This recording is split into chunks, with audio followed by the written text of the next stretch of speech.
so we are recording. Okay, so you're interested in applying for a residence life position. Today's agenda, we'll talk very briefly about resumes with some formatting tips, some common sections that you'll see in resumes, and cover letters. What are they? The type of formatting and content you want to prepare for, and then interview skills, how to prepare for an interview, making a good impression, and a few sample questions that you can think about as you are preparing for your interview. Okay, for resumes, we're going to talk about formatting tips, some common sections, targeting your application, building strong demonstration statements. That's a very important aspect of your resume, some do's and don'ts, and then I'm going to show you some examples as well. So how to build a good resume. So it's in more than just a list of job descriptions. It's more like a list of successes, skills, and strengths, and you're demonstrating how you've achieved those. You want to focus more on how you did your job, not just what duties you did. You want to make sure it's a balance between being brief and adding enough detail. A resume is 1 to 2 pages, typically never, ever more than 2 pages. If you're getting into more than that, then you're thinking about an academic CV, and that's a different application. So you want it to be visually pleasing, you want it to be consistent, concise, and clear, and you always want it to be accompanied by a cover letter. So resume should really attract attention, create interest, and generate action on the part of the reader. Your resume will tell a potential employer what you've done, what you can do, who you are, and what you know. It also states what kind of work you're seeking. So a good resume will lead an employer to invite you to an interview to discuss your background and how your personality might fit with the organization. Okay, so the format, you want to make sure you're using a standardized font that's easy to read. You want to make sure the formatting is consistent. So if you're using headings, for example, you want to make sure they're all the same type of font, the same style. You want to make sure that you're using things like elements like bolding, italics, and underlining to separate different sections. You're welcome to use templates. We highly encourage it so that you're not messing around with formatting, because that can get really tedious with the tab, and you can make a lot of errors that way. So templates are quite valuable. You can find templates easily in Microsoft Word, Canva has them, Google Docs has templates, and if you're a Mac user, Pages has great templates as well. So think about putting your relevant sections first. So for Mount Allison students, really the most relevant information beyond your name and contact information is your education. So putting Mount Allison right at the very top of your resume is key. And then further relevant sections go next. Every section is going to be put in reverse chronological order. That means the most current or most recent experience or activity is at the top, and then you go back in time from there. And then you want to make sure it's uncluttered and professional. So you want to remember that you will have many resumes. It's a living document. You're going to change it. So you can have a principal resume that is 5 or 6 pages long, and you're editing down to 2 pages for everything you submit to.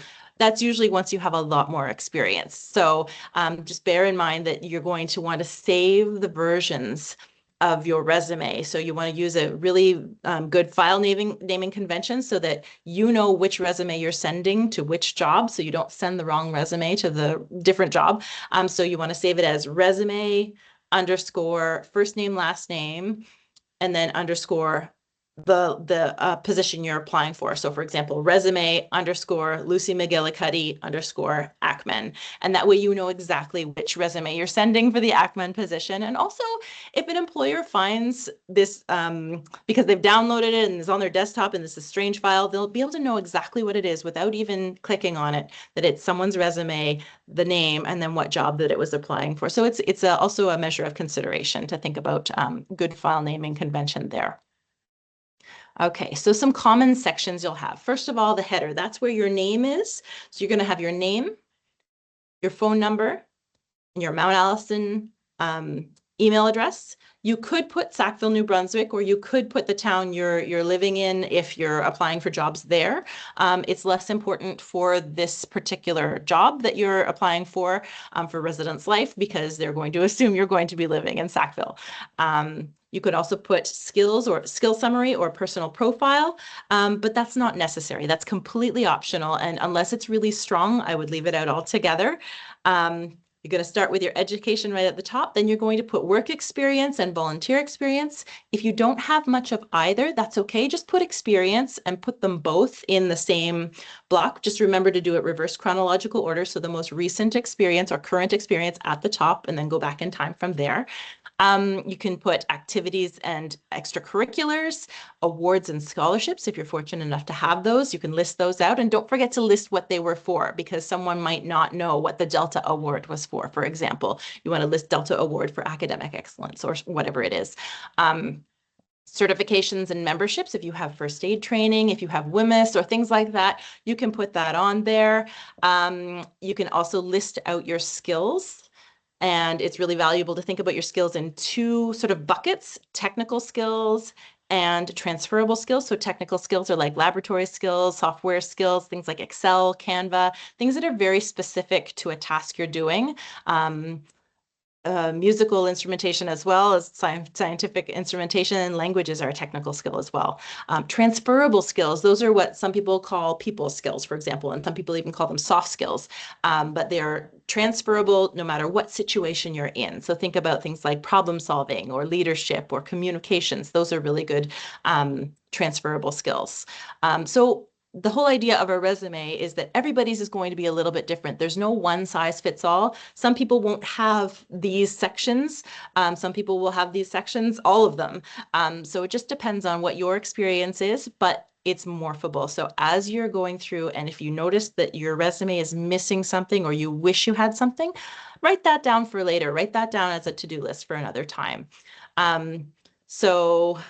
All right, so we want to target your resume for each job you're applying for. So this is when you have a really close look at the job description of the job you're applying for. Look at what they're seeking and how do they describe it? What are the words they use? What's the language they're using? Pull out those specific power words, those keywords that they're using, and you can use them right in your application. If they're not the kind of word that you put in a resume, for example, write them down to put them in your cover letter for sure. You want to prove that you're the best candidate for that particular job. In larger firms where they have an applicant tracking system, you really want to be very specific and very targeted about pulling out as many of those keywords as possible, because a computer will go through and sort to make sure, and then it'll give the employer the top 20 resumes that have the most matching words there. So that's something to bear in mind for other applications that you'll do. Here's some example. Here's a list of power words as you're building out your resume. These can be helpful just to jog your memory about the actual duties you did in a job and what the impact was. So these are really valuable to have. And I will share these slides so that you can have them at any time, but also you can reach out to us if you're worried about your resume. We can also in the Experiential Learning and Career Development Office, we can have a look at your resume and make some suggestions for strengthening as well. So as you're describing each of your experiences, work experiences and volunteer experiences specifically, underneath the listing of the job title, where it was, and like the location, you're going to put what we call a demonstration statement. And so that's the content of a resume. That's the main part of a resume. That's what employers are going to be looking for. So here's some examples of really strong demonstration statements. So if you just look at the first column and the second and maybe third column there, supported and counseled clients. If you were a peer support counselor, for example, then that would be, supported and counseled clients. That would be accurate.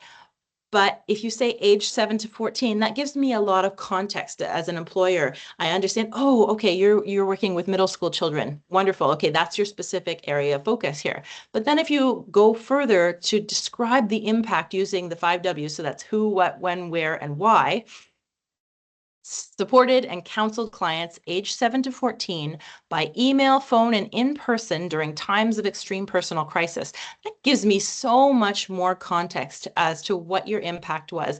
It also demonstrates those skills you're listing out. So by email, phone, and in person, that tells me you have communication skills. But choosing the right one also tells me that you have critical thinking skills. During times of extreme personal crisis, that demonstrates that you have emotional intelligence. So the employers are really going to be reading between the lines with these demonstration statements. So being really clever about how you describe your duties can support the skills that you're listing later on in your resume. And it's that cross-checking sort of receipts kind of thing you're looking for. So graded assignments, okay, that might have been one of your duties, but you don't want to just put graded assignments. You want to put graded assignments of 100. Wow, is that ever a different context? That's volume. Of 100 undergraduate chemistry students providing written feedback and ideas for improvement during biweekly office hours. So grading assignments of 100, so that gives me so much more context. So there's technical acuity with the chemistry, 100, that's volume. So there's some time management there. Providing written feedback and ideas for improvement, that's problem solving and analytical thinking. And then during biweekly office hours, you've got some time management in there as well. So this is a really impactful demonstration statement. So you can look at the other two examples as well to think about how you're going to build out each of those demonstration statements. And if you can nail the skill of developing really good demonstration statements, your resume is always going to blow it right out of the water. So that's something to work on. So some brief resume do's and don'ts. Do make the file easy to open and read and print. So if you're submitting a resume by email, you save it as a PDF always, and you can also save the cover letter and resume together in one file. But if you're submitting it to up to our to Experience Mountain, for example, you're going to submit them in separate files. Just make sure you're saving them as a PDF first. I've received resumes and cover letters that still had the track changes or that had the underlined words that were misspelled, for example, and PDF just sort of makes sure those things aren't visible. So that's a really good tip there. You want to make small edits for each application. Make sure you're targeting each one. Make sure you're listing the job out in the cover letter. I'll talk about that a little bit shortly after this. You want to proofread carefully. Make sure there aren't any spelling errors. Choose a good template and format. So that everything is well ordered and clear and easy to read and not too compact or scrunched in there. You want to follow that demonstration statement formula when you're writing your content. So don't include personal info. You don't want to include your age or gender or marital status. Don't include a headshot as well. And a resume is not the place for I, me, or my statements. That's the cover letter. And I'm going to show you that in a minute. And you also never want to put false or inflated information. Be truthful and authentic. And if there's anything you're worried about talking about, that's something that you can always discuss in the interview as well, where you can qualify the experience you have. So I wouldn't worry about that, but don't inflate your resume for these purposes because it will be discovered and it'll be awkward for everybody. So here are some examples of resumes I can show you here, just so you can see very briefly what it looks like. So this is a 2-page resume. You can see that it's visually clean. There's a good font. Everything's clear. It's not cluttered at all. The consistent layout between the different sections and the relevant information is at first. So they've put their skills at the top, their education. They've got their work experience and volunteer experience separated out because they have a significant amount for both. And then they've got accomplishments and interests at the bottom in point form. You can see that all their bullet points line up. You can see that all their dates line up as well. That header is really clear at the top with their name and their contact information. One tip I always like to say is if you, for your name, if someone is carrying a stack of resumes and they drop them all on the floor, you want to make sure that they can read your name before even bending down to pick them up. So you want to make sure your name is the largest piece of information on there, so it's nice and visible. Okay, here's another example here of a 1-page. This person doesn't have quite as much experience, and that's fine. You still have a very clear header at the top. There's a profile section. It's brief. Education is right at the top. Experience, both volunteer and work experience, are listed in the same section here because they're just starting out. Skills are listed out and separated, technical and transferable here. I love that. Honors and awards are listed out here, as well as activities and interests, because this can give an employer a little bit of context and help them read between the lines for this student. It's really easy to read. It's well ordered. The skills are listed and they cross-check. Each of those skills are supported by the statements, the demonstration statements in the experience there. And the activities and interests will support the application as well. So you want to keep those activities and interests relevant. So for example, if you're applying for a job at the Wetlands Center and you don't have a whole lot of experience, but if you put, I like to take sunrise photography and I like bug taxonomy, at least the people who are hiring you are going to know that you're okay being outdoors for long periods of time and you're not afraid of bugs, for example, because those would be two pretty important things if you were working in the wetlands, for example. So yeah, so that's a good thing to keep in mind. It can also, you want to make sure that you're not putting in irrelevant things. So for example, if you're applying for that wetlands job, you don't put in something like, I like to dress up for Comic-Cons, although that might be something you absolutely want to put in a resume if you're applying for a costume shop assistant in the drama department. So just context is important there. So bear that in mind. And here are some more one-page resumes. Again, you can see that they're all really well ordered, very easy to read. The content is easily findable, so an employer doesn't have to do a lot of searching to find the information they're looking for. Okay, so normally I would have some question timing here. If you want to pop any questions in the chat, I'm happy to talk about those maybe after I've gone through these so that we're not pausing here. So if you want to put any questions in the chat throughout, then I can address those at the end. So I'm going to talk about cover letters as well. So we're going to talk about what is a cover letter. We're going to talk about formatting and content, do's and don'ts, and some examples again, just like we did with the resume. So a cover letter is the best place to narrate your story. It's your narrative opportunity to tell the employer a little bit about you. Always include a cover letter. It's your chance to introduce yourself in your own voice. It's a way to add value to or expand upon the resume content. You want it to be clear and concise, again, write professionally without being overly formal. You don't need to put things like furthermore or hitherto in there. That's not how we necessarily speak. You want it to be professional, but clear, you know, and using your own language. You want to tell the reader what you can do for them. So think about a cover letter as if you're looking at the job description here, and that's the requirements, and you're looking at your resume here, a cover letter can be a bridge between them where you really talk about why your experience is a good match for the job description.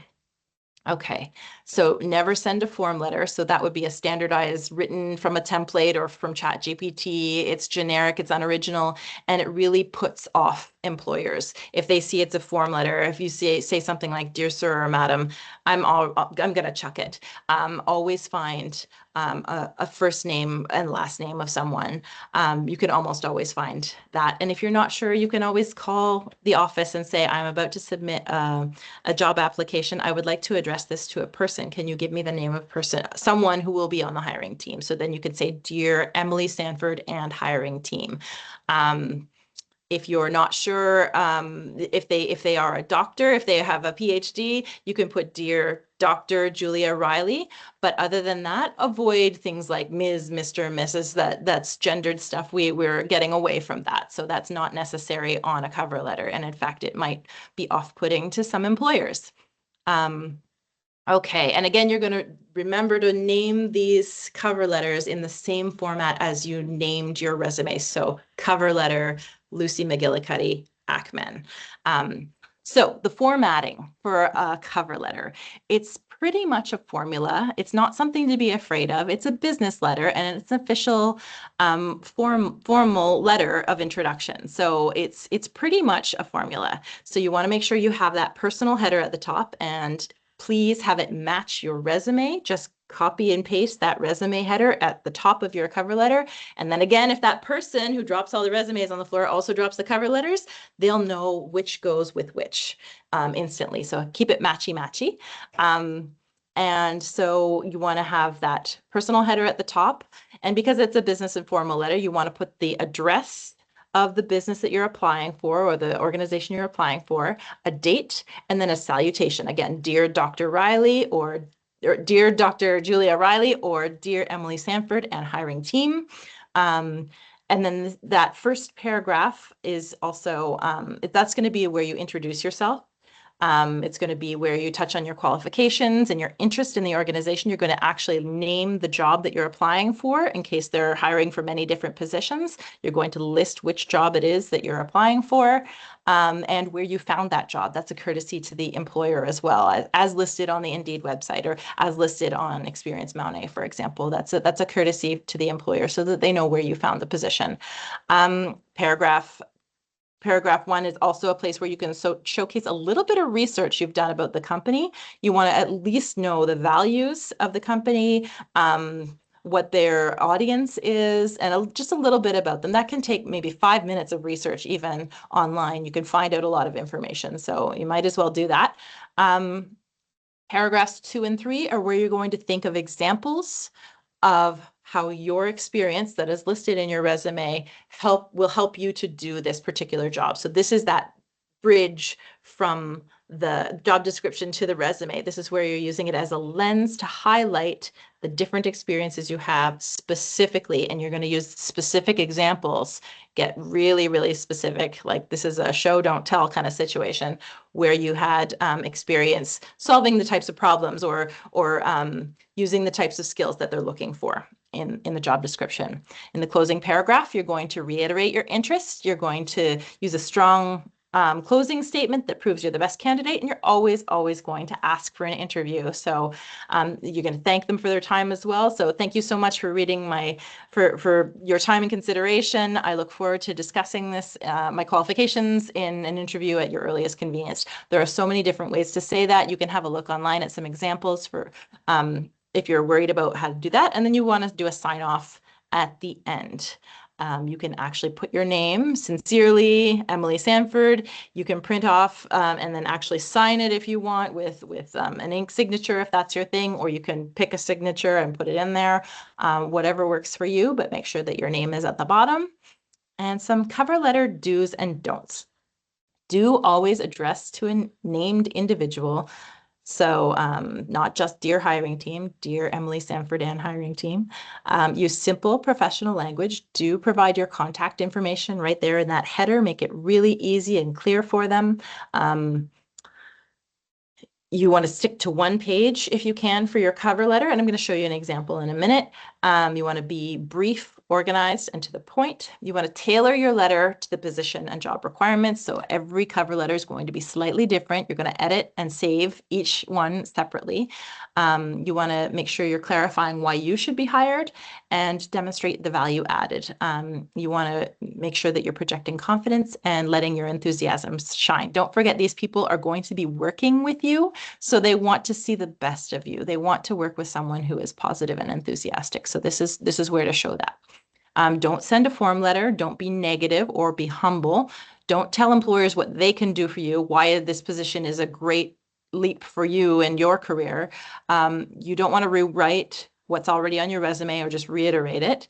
You don't want to talk about your lack of experience. Again, that is something, if you're really worried about it, you can address it in an interview. Don't use cliches. Ever since I was a little person or whatever, don't include false or unproven claims about your abilities. Again, it will be found out at some point and it will be awkward for everybody. So never lie in your resume or cover letter. Okay, here's some example. An example here of a cover letter, and just you can see it's the matching header from the resume. There's the address of the organization, a date, a salutation. There's that first introductory paragraph where they talk about the job that they're applying for and their qualifications. Those two middle paragraphs there are examples of when they use those qualifications and their experience. And then the final is asking for an interview and thanking the employer for their time and consideration. There's a sign off, and then there is a signature there. So it is a formula. It's formatted as a formal letter. It demonstrates the knowledge of the prospective employer. There's a little bit of research shown in here, and it outlines the relevant skills and experience and conveys a personal suitability in a positive and professional way. And again, if you have any questions, type them in the chat and we'll address them at the end. And I'm going to talk very briefly about interview skills as well. Just briefly how to prepare, doing a little bit of research, making a good impression, and some interview questions that you can expect. So preparing for your interview. If you are invited to interview at an organization, do your research. You want to be familiar with not just the job description, but also the company. You want to think about their values. And this can also be really valuable too as you're preparing. You can think about the fit. How do those values match with yours? What makes you the best candidate? You want to be comfortable talking about your own skills and experiences. You especially, obviously, the ones that are listed in the job description and also the ones listed in your cover letter and resume, they will likely ask you for further elaboration on that.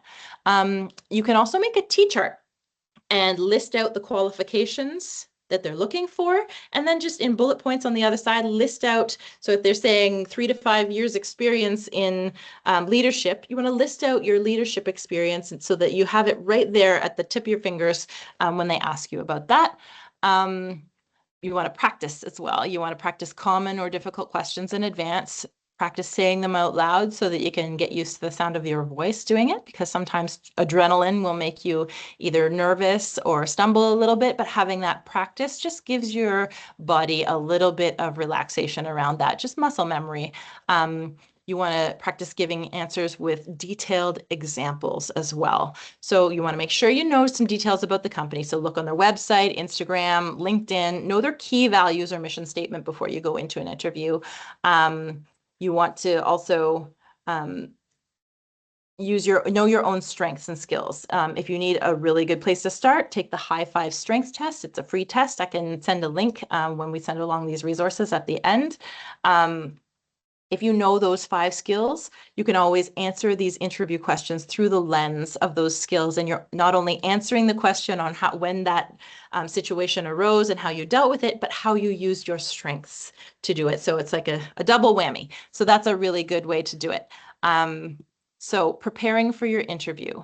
If you think, if you're feeling nervous because you don't feel like you have a whole lot of experience, don't forget that you have life experience. You can use examples from your education and your own personal life. For example, if you ever studied abroad or if you're an international student, you naturally have cultural competency, intercultural communication, initiative, things like that.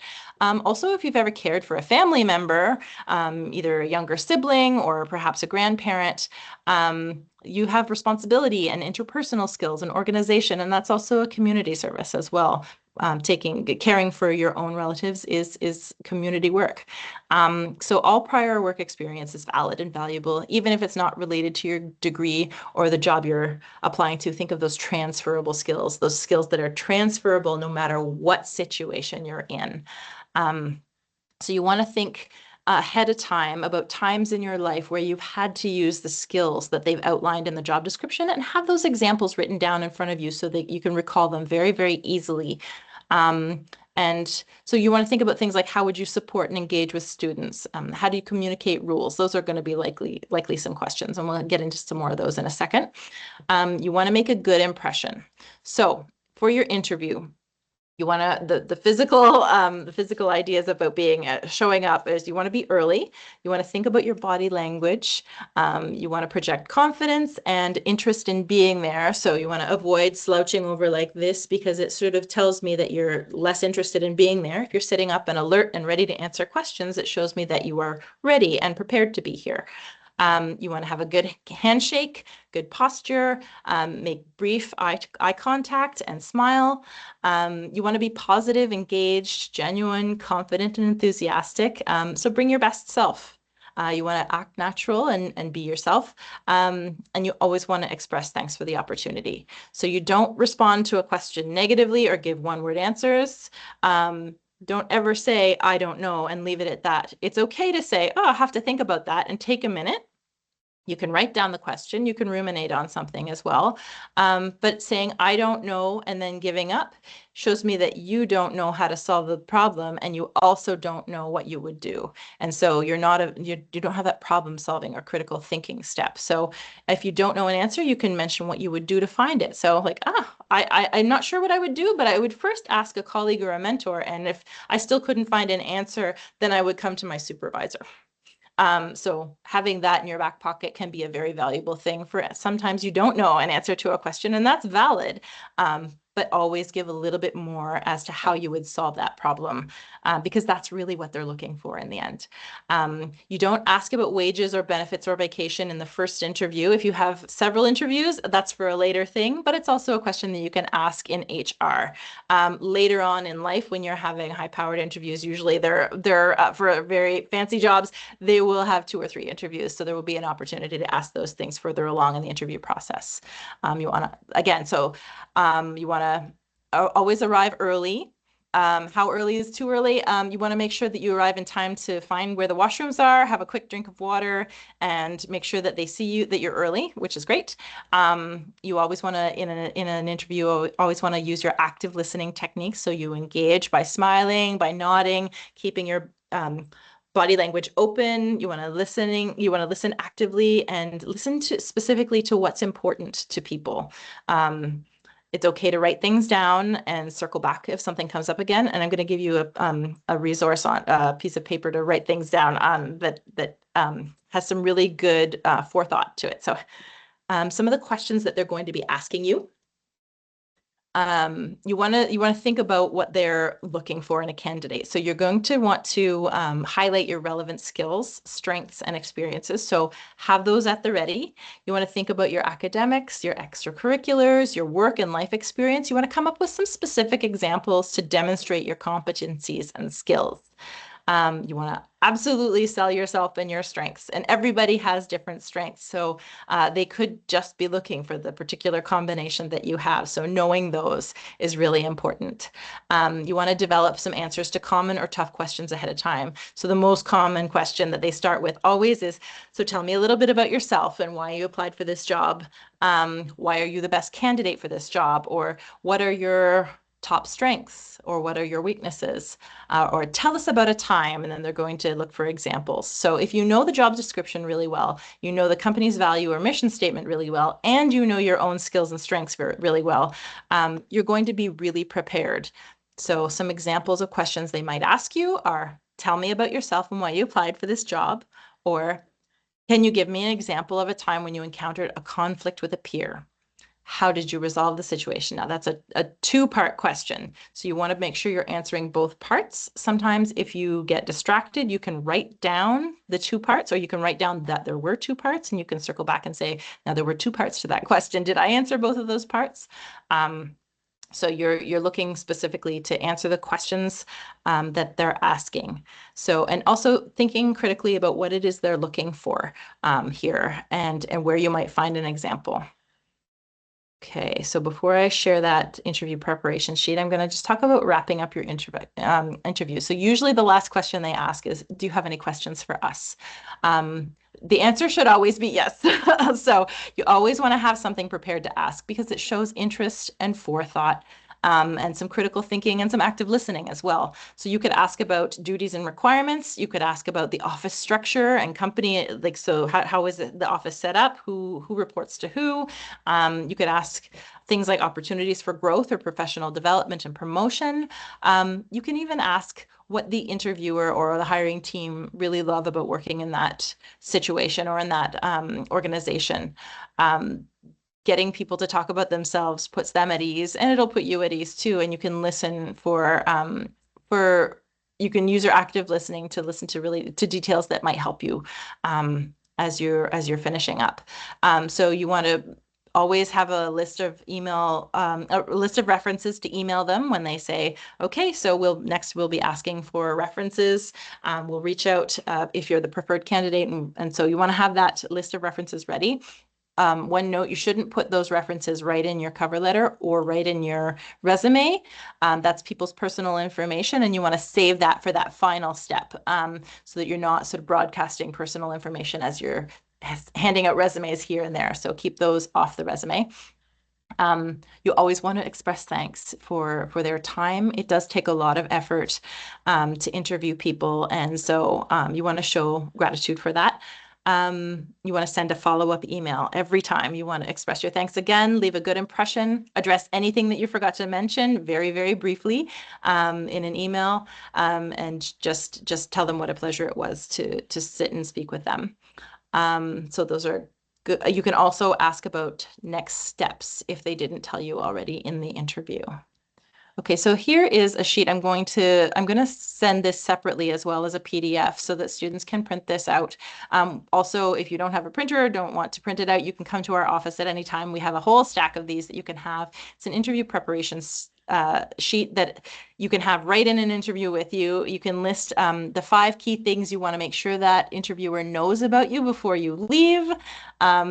You can list the job ad keywords that you want to address during the interview, list out your strengths, and I mentioned that I'm going to send a link for the High 5 strengths test there too, so you can speak about them there.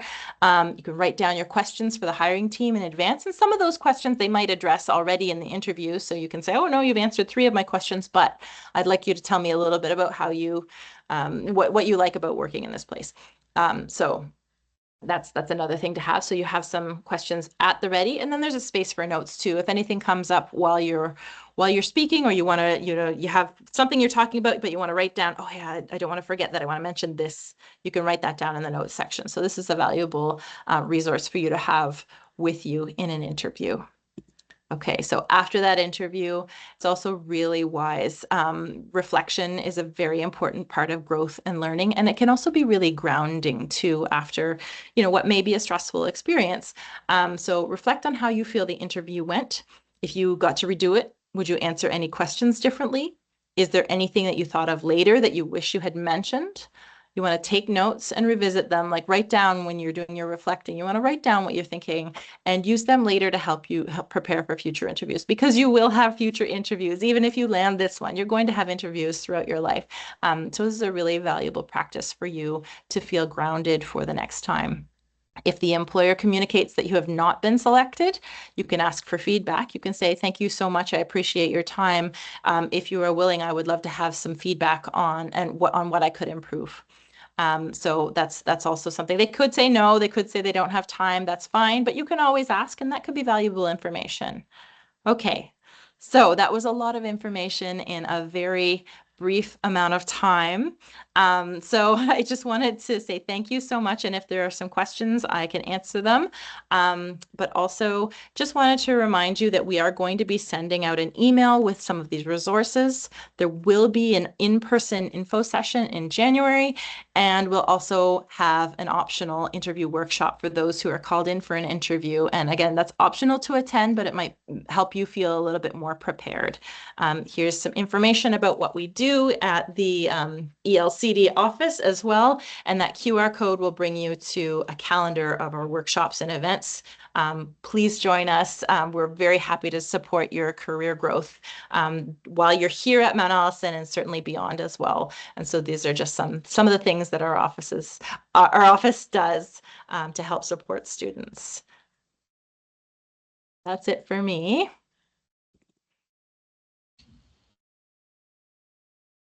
And I see that I don't have any questions in the chat, so I'm gonna stop recording and stop sharing.